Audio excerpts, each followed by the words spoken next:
probably like, oh my gosh, acting all shocked, like, oh my gosh, really? What is that? And you're the mean girl. You're the mean girl. You're the one orchestrating. You're the one in the background brewing up the stew and stirring up drama and throwing your aggression around from girl to girl to girl. 1, 2, 3, 4. Okay, now for okay, listen. I would like to welcome everyone that is currently watching to my YouTube channel. So this is my very first YouTube video, and I'm still figuring things out. Okay, yeah, y'all bear with me because I do not know what I'm doing. I have no idea what I'm doing. I don't even know if y'all gonna like the video. Okay, what we're going to be talking about today is pressure. Okay, we're gonna be talking about female aggression. Aggression, the textbook definition of aggression is known as hostility or did I just forget the definition? Oh, wait a minute, I need to come back. Hold on, wait a minute. Aggression is hostile or violent behavior or attitude towards another. Female aggression can be seen as gossip, backbiting, cliquish behavior, isolation, spreading rumors, bullying, taunting. I wanted to talk about this because this is actually a really taboo topic to talk about in the female community. We do not address female aggression. We do not have true and honest conversations about the effects, and we do not also explore the damage that it does on our personalities and our characters as we evolve in this world from girlhood to womanhood. And I wanted to touch on this topic because people be thinking that women are not aggressive. A lot of people think that women are not aggressive. And I think that is such an interesting concept because male and females exhibit aggression. We just exhibit it differently. And there is a really good book that speaks on this very topic. Child, I'm gonna link the book in here. The book discusses and explores and does an anthropological and a psychological study on aggression, women on women aggression. And it talks about how you have different groups of women. And I'm not going to say every group of women, but let's really talk about it. This culture and this message of sisterhood is really a facade. It's a facade because a lot of women have internal battles within themselves, such as insecurities, trauma that they're dealing with that comes out when they're dealing with other people. So because as a woman, and this is just a universal thing, like everybody has trauma, everybody has insecurities, everybody has things that they're dealing with. When we have women who are unhealed or who have trauma and they have insecurities that they use as crutches, they create these groups, or just, I don't even want to say they create these groups because we grow up being in these groups. We grow up being a community of women. And so when we're in the communities of women, you notice that there are always women who end up taking their aggression out on each other. How we're going to talk about this is we're going to break this down because there are two types of friend groups. The first friend group that I'm going to be talking about is the mean girlfriend group. And the majority of us women, we have experienced this, whether it's in the workplace, whether it's at school growing up, it's on the playground, girls in your neighborhood, you got a neighbor, you probably on the HOA right now, and it's a mean girl, right? It's a mean girl friend group, okay? And then you have the other group that I'm going to talk about later on in the video. Now, there are two types of women that are watching this video right now. The first woman, she understands this friend group. She actually knows three. The first girl, she understands this friend group and she's like, wow, she's very much aware of this friend group, or she's recovering from being a part of these friend groups. And we congratulate you for coming to the light, okay? The second girl, baby, you probably like, oh my gosh, acting all shocked, like, oh my gosh, really? What is that? And you're the mean girl. You're the mean girl. You're the one orchestrating. You're the one in the background brewing up the stew and stirring up drama and throwing your aggression around from girl to girl to girl. And you're probably the head girl in charge. Yeah, you. And then the third girl is someone who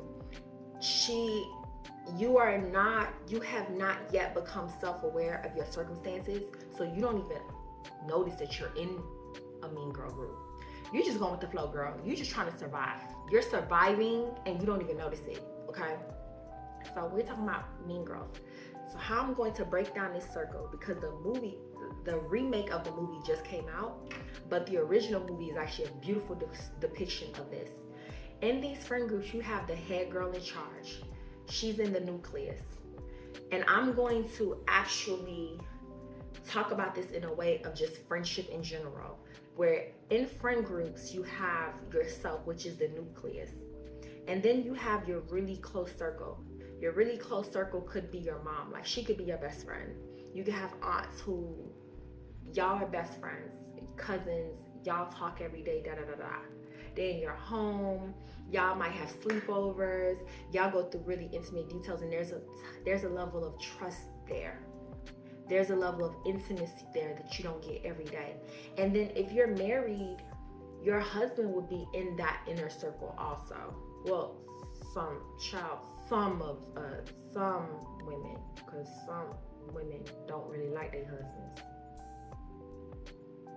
Okay, so then we talking about you have a circle where you're hanging out with the girls, y'all hang out, y'all might talk every other day, y'all have a really good relationship or whatever like that, but you wouldn't necessarily bring them into your home, but y'all are cool with each other and y'all hang out with each other, but they're not far away to be an associate. Like, you're not like, oh, that's an associate, that's a high and by type of friend. And then you have the third group, which is, it's a high and by type of situation. You ain't got no beef with her, you just don't know her like that, and you ain't never really had the chance to really sit down and talk with old girl. So those, I believe those are like 3 levels I described. So in the mean girl circle, you have the nucleus. This is how my therapist was able to explain it to me. You have the nucleus, which would be the head girl in charge. And then within this friend group, the different girls that are in this clique are moving, they're rotating from inside of the friend group to outside of the friend group to back inside of the friend group, depending on how the head girl in charge feels, depending on the temperature of the group. And by the way, the girl in the middle, the head girl in charge, she's the one that dictates the temperature of the group. That means if we're wearing pink today, everyone's wearing pink today. I dare you to wear blue tomorrow. I dare you to wear pink today. You're gonna be outside of that circle, okay? So this is like a really basic example of what I'm trying to say with the friend group, but there's a lot of women are in these kind of friend groups where you can't fully be yourself because you don't know how that's going to sway. And you don't want to do anything that's going to put you on the outskirts of the group. The girls that are all the way on the outskirts of the groups are the ones that are actually being bullied and dragged through the mud. They are the ones that are experiencing the bulk of the aggression because they do not have the currency that the group requires. They do not speak the language that the group requires, right? So the language that they require, the currency that is required in this group is conformity, and you are not conforming enough. That is why you are on the outside. And it doesn't matter how nice you are, doesn't matter how pretty you are, doesn't matter how kind you are, doesn't matter how many things you do for them, doesn't matter how much of a doormat you become for this group. You will never get in the inner circle because the issue is conformity. And it's not your niceness or whatever you buy the group, A lot of the reasons when we're talking about female aggression, what happens in these groups are you have the head girl in charge, and then even like her best friend in the group, or her, co-conspirator or her co-conspirators. These women are really insecure women, and they're really women that do not have true identity. Like, they do not know themselves, and they're battling big demons.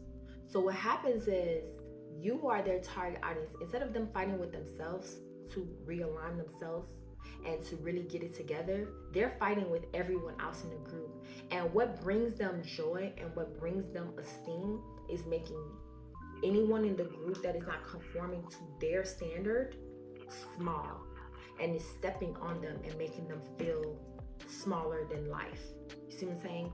And there's always, in these type of groups, there's always a head girl in charge. There's always the one that dictates. If she said that we're not going to the movies today, we're not going to the movies, you might have a really good idea for vacation. If she don't like the idea for the vacation, you're not going on vacation. If she don't like going to the mall today, you're not going to the mall. And this is where I get to talking a little bit about myself, what made me really start researching this. Because I would find myself in these groups and I would be like, I would speak up, I would be myself. And I noticed that I would always end up on the outside of the group. And I'd be like, but I'm so nice.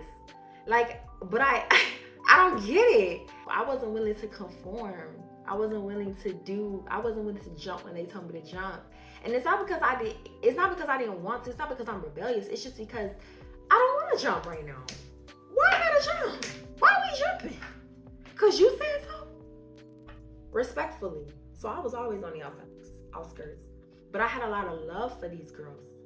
So then that takes me to my next point of, when you're in these groups and you're a genuine person, you learn to have real love for these girls. You learn to form real bonds with these girls.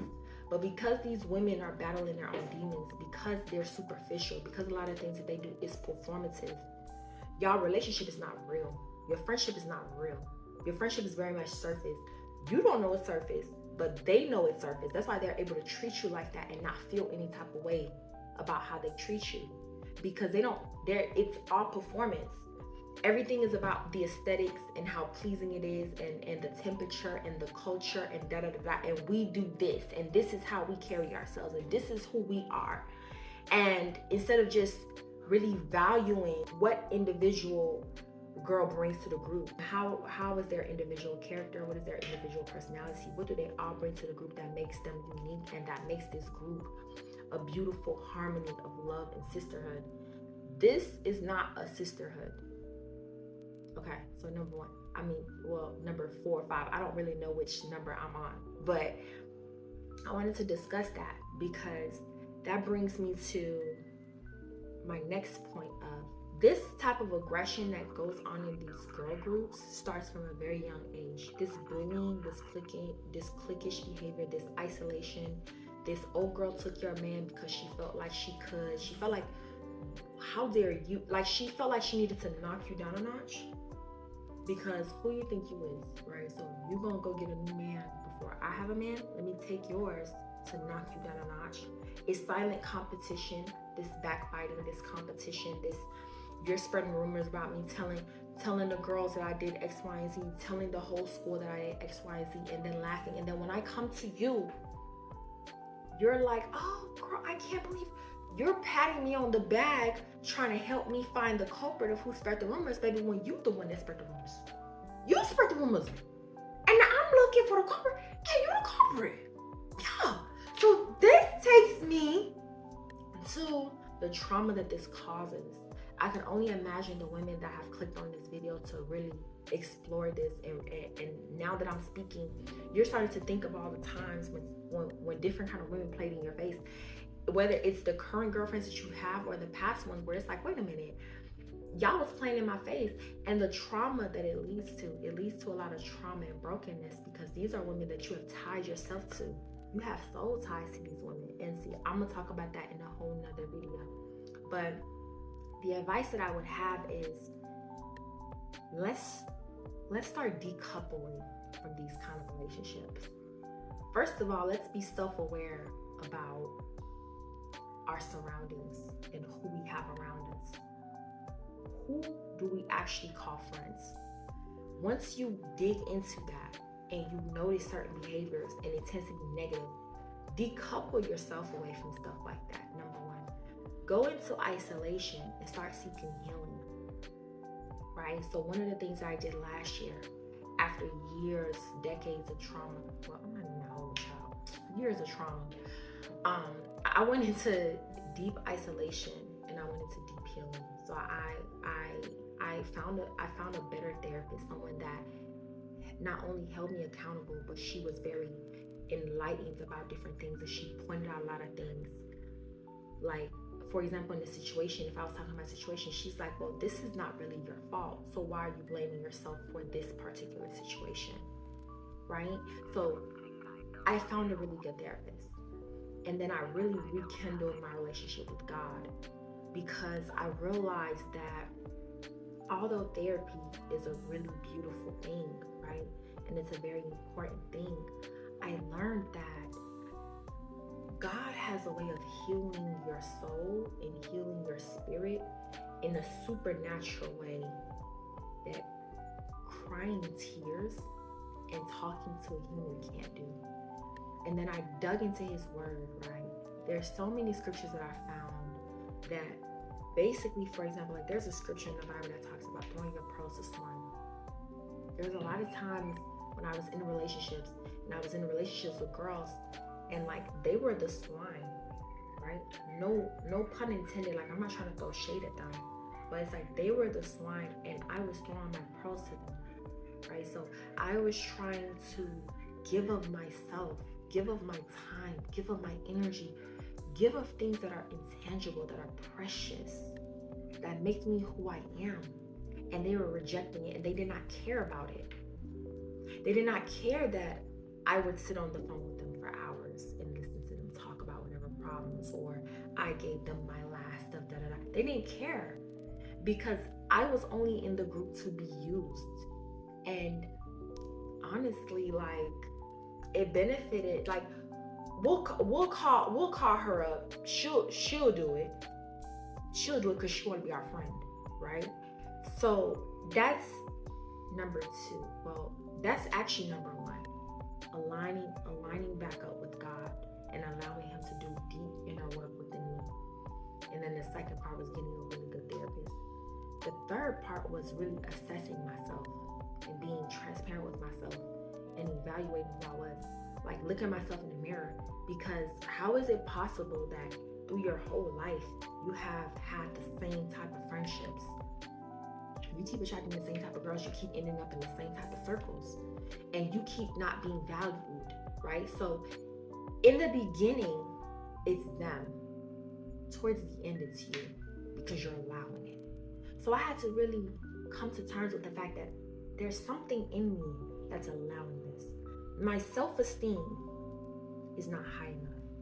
And when your self-esteem starts rising, you'll notice that there's a lot of things that you used to tolerate that you will not tolerate anymore. You're not dealing with it anymore because you're not there anymore, right? So I will not sit here and take those little orange eggs that they be putting on the sushi at Publix and call it caviar. Because I've had caviar before. This is not, I mean, maybe they're fish eggs. That's what you want to call it. But it ain't no caviar. Don't play in my face. Don't piss on me and say it's raining.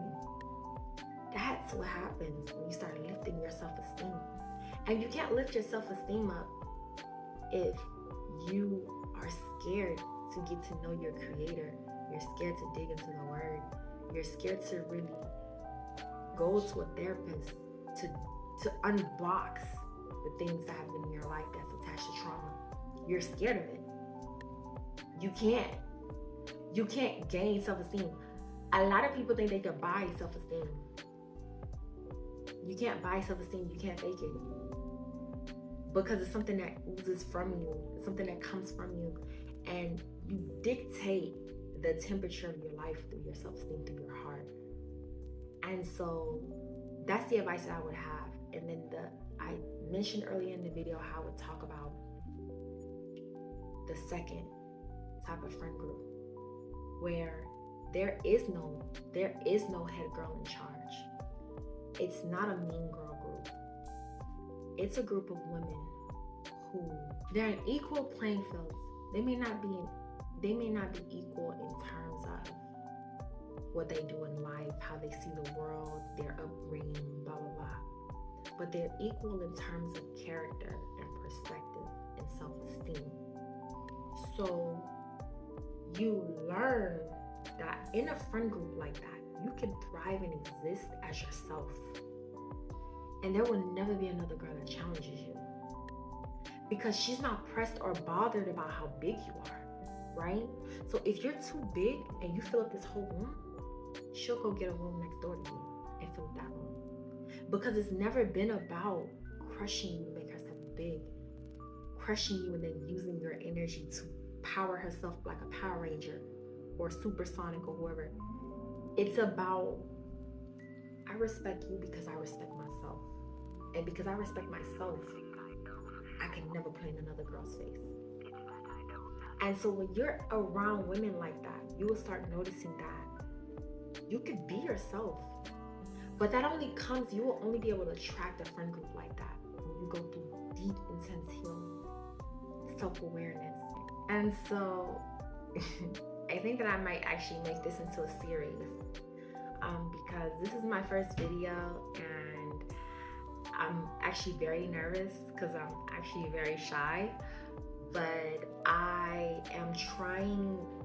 I have so many things that I would like to discuss when it comes to the dynamic of female aggression, but I just have to just be able to map out my thoughts, and let's make 2024 a year of deeper insight, to be honest. I feel like there are so many things that as women, we just go through the motions of life and we don't really stop for a second to analyze how certain things have literally formed and shaped who we are today. And if these certain things had not happened, who would we be today? Who are we unrestrained? Who are you unrestrained? And as I dive deeper into this topic, as I dive deeper into this series, I really want to touch on what it starts to look like when you start evolving past the trauma of conformity. Because we talk about conformity in the workplace, we talk about conformity because of patriarchy, we talk about conformity because of family trauma and family history, but we do not talk about conformity because of friendships. And so, let's get into it. Let's talk about it. Let's start to crank it up. You guys have a good day.